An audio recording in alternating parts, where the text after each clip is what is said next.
نزد ارباب هنر مایه ایمان ادب است.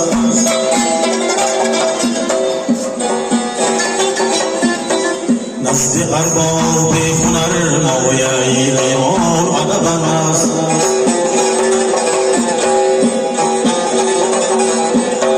ناجرم پیشه مردانی سخندان ادب است.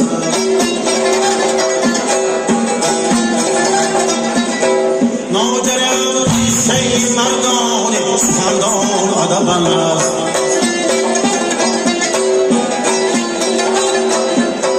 آدمی زادی اگر بی ادب است، آدم نیست. فرقی ما بینی ولی آدم و حیوان ادب است.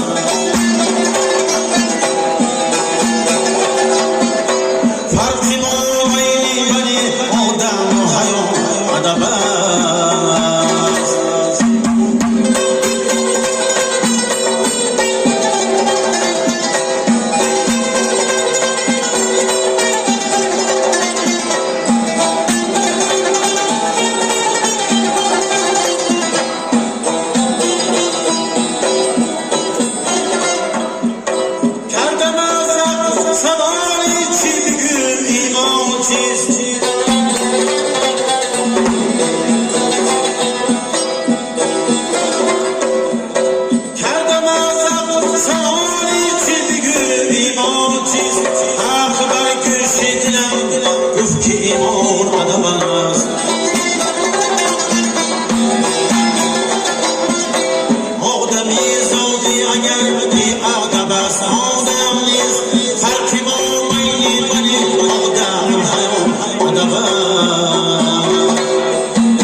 شمسی تبریزی میگو ذکر خدایی بلگو نغمه پردازمی بلگی شخور قدم است. نزد ارباب هنر مایه ایمان ادب است.